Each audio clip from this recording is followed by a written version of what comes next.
Salut à tous les gens, c'est le Toast, j'espère que vous allez bien, j'espère que vous avez passé de bonnes vacances si vous en avez passé, ou en tout cas vous avez passé un bon été. Donc là aujourd'hui une vidéo un petit peu particulière. Vous savez que depuis mars, j'ai lancé un nouveau concept qui s'appelle les Chroniques du Voyageur, qui est un mélange entre de la vidéo et de la fiction audio, où en fait le personnage du voyageur qu'on a déjà pu voir dans d'autres vidéos raconte en fait des histoires de son époque, donc du futur, et donc c'est totalement de la fiction et ça balaye plein de genres. Bon, généralement c'est beaucoup de la SF, mais j'essaie de balayer plein de genres différents parce que ça m'éclate et que là où je suis très content, c'est que la réception de ces vidéos-là, de ce concept-là, a été excellente. Vraiment, quand je lis vos commentaires, vous avez vraiment beaucoup aimé.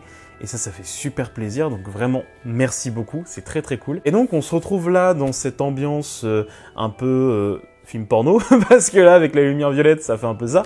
Mais je trouve que ça fait joli. Avec les guirlandes que j'ai installées et tout. Enfin là, les petites lumières LED. Je trouve que ça fait plutôt cosy, joli. Et donc, en gros, là, dans cette vidéo un petit peu particulière, j'avais envie de revenir un petit peu sur les deux chroniques du voyageur et faire une sorte de note d'intention, commentaire audio, un peu comme on voit dans les DVD où les réalisateurs ils parlent pendant tout le film en fait, ils parlent un peu de ce qu'ils ont voulu faire, etc. J'ai eu cette idée-là, en voyant la chaîne de Inès, que vous avez pu voir dans la deuxième chronique du voyageur, et qui tient une chaîne qui s'appelle Inacella. Et en fait, sur cette chaîne, quand elle sort un court-métrage ou une vidéo un petit peu particulière, elle fait après une sorte de commentaire audio pour expliquer un petit peu ses intentions. Et je trouvais ça super cool. Donc j'ai envie de faire un petit peu pareil pour parler de ce que j'ai voulu faire pour ces deux chroniques du voyageur. Donc, on va se lancer.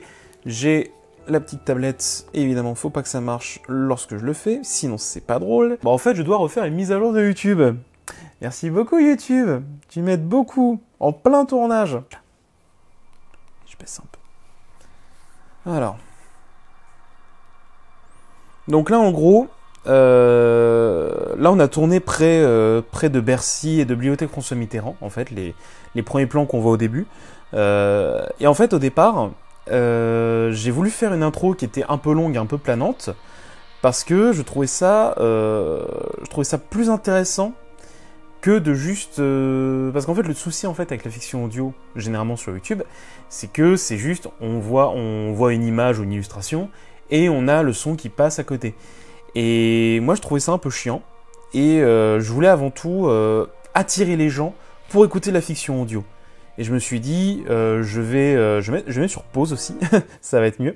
Je me suis dit que ça allait être plus intéressant que d'attirer les gens avec une vidéo qui puisse être un peu planante, un peu jolie, avec des plans un peu sympas, qu'on tourne de nuit à Paris. En plus, je trouve que Paris la nuit, c'est assez joli, pour après les amener à l'audio. Je me dis que l'audio juste tout seul avec une image d'illustration, quand je vois par exemple les chronobobines, ou même parfois d'autres sagas MP3, ça attire pas forcément l'œil, ça donne pas forcément envie. Et je me suis dit que mélanger ça avec de la vidéo, ça pouvait attirer un petit peu plus les gens, et les intéresser un petit peu plus à la fiction audio, parce que c'est pas forcément un format hyper accessible d'habitude. Donc je reprends. Donc là on est toujours dans le coin de Bercy, hein. Là il y a un manège qui est toujours je sais pas, en travaux, un truc comme ça, je sais pas. Donc là c'est Bercy.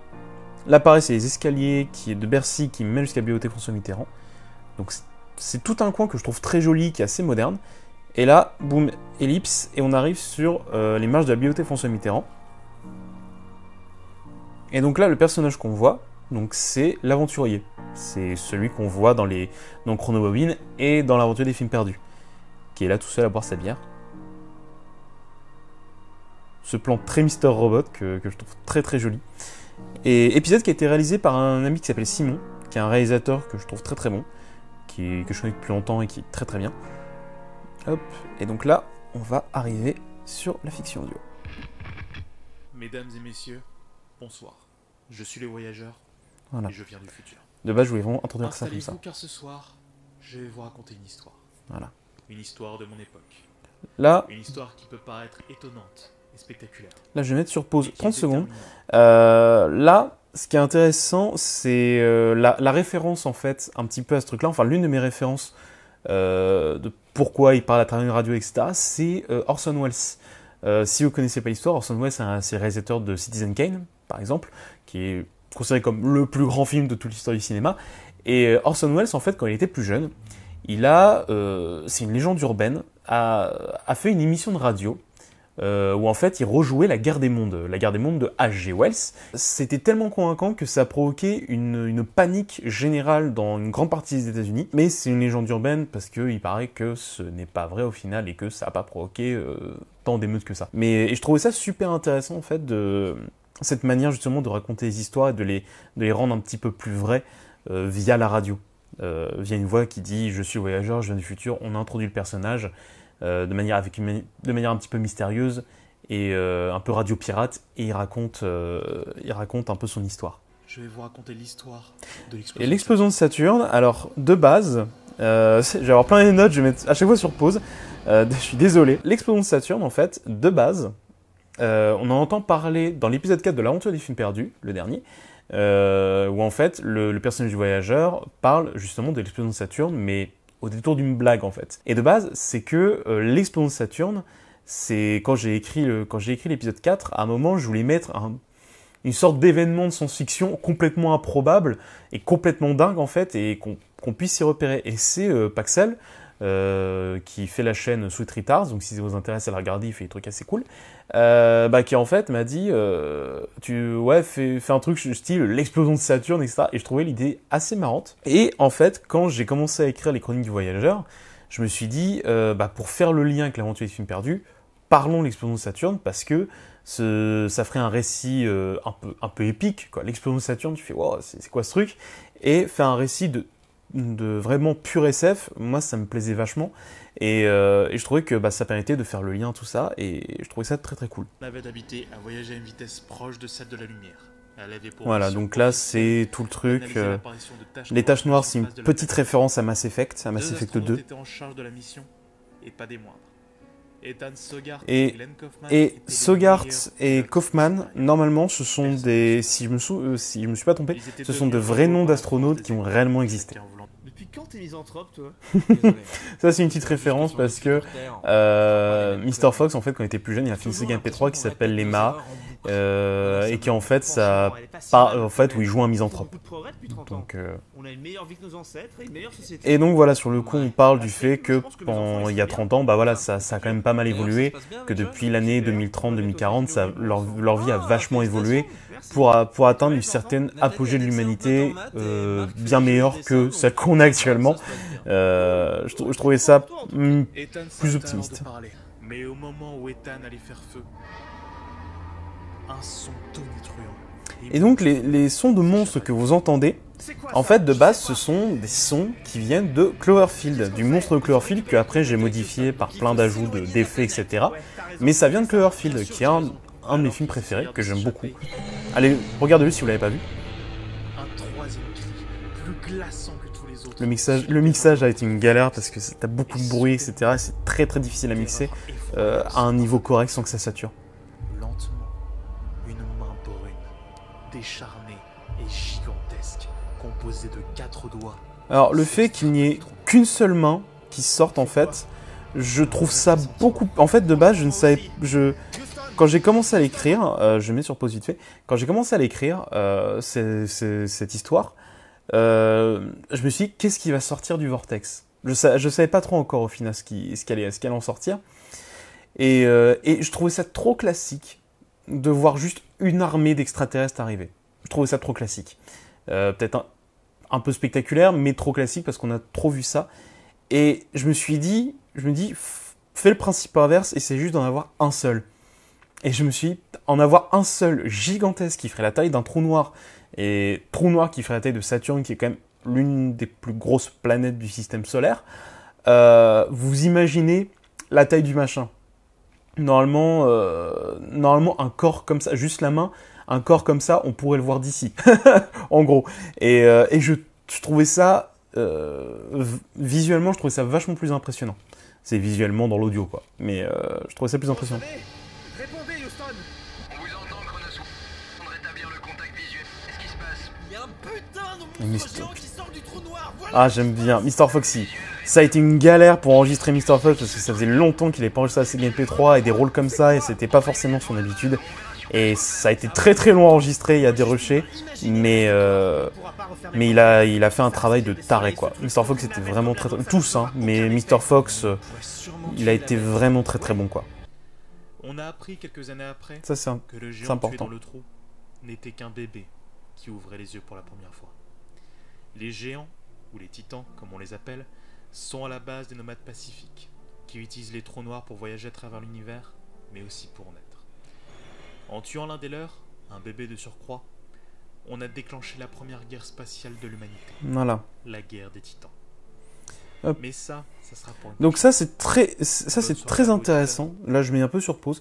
Quand j'ai commencé à écrire, je voulais pas que les humains et surtout les Américains soient les gentils humains qui ont réussi à sauver l'humanité de l'envahisseur. Je trouvais que ça faisait un peu cliché. Et j'aime le fait que dans cette histoire, ça va peut-être être un petit peu tiré par les cheveux, mais la référence pour moi, c'est les guerres qu'a provoqué qu'ont provoqué les États-Unis depuis plusieurs années, comme en Irak, etc., ou en Afghanistan. Créer la merde, en fait, en gros, provoque un cataclysme qui est beaucoup plus violent.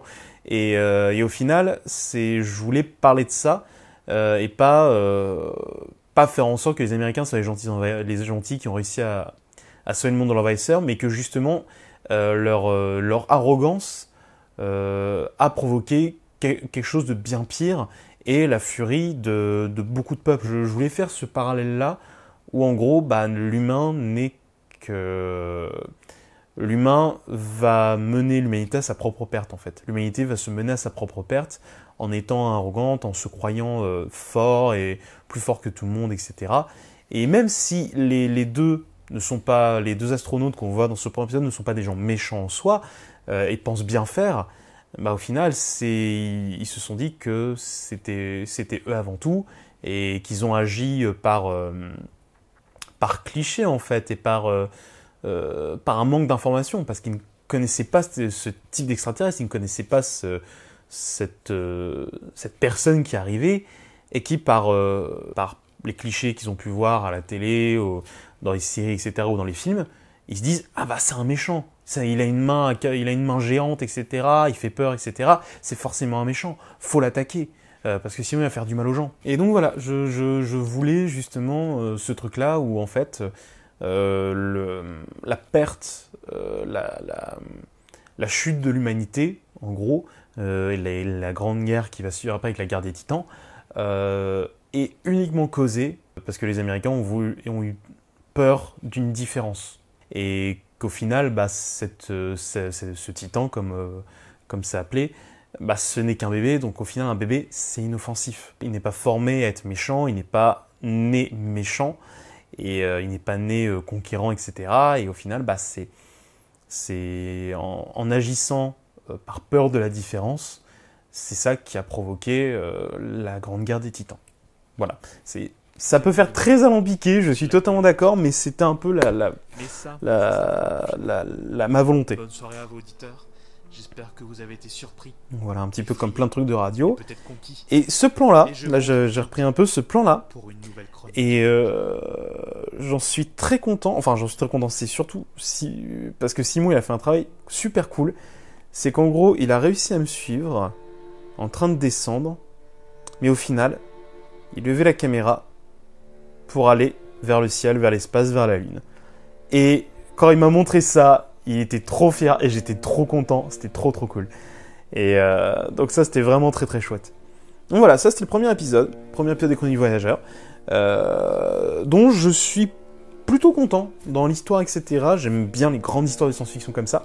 Il y a encore des défauts, même en termes de vidéo, je trouve qu'il y a...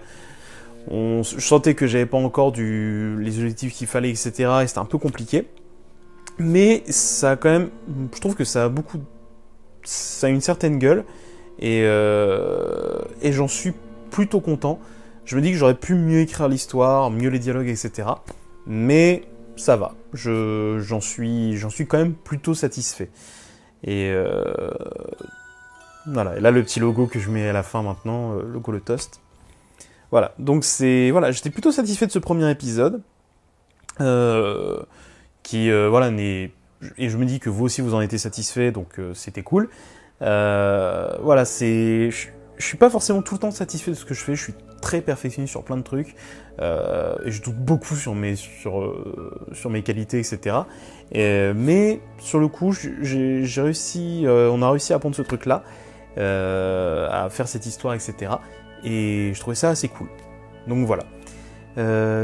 Donc là, faut juste que je change ma carte mémoire, et on va passer à l'épisode 2.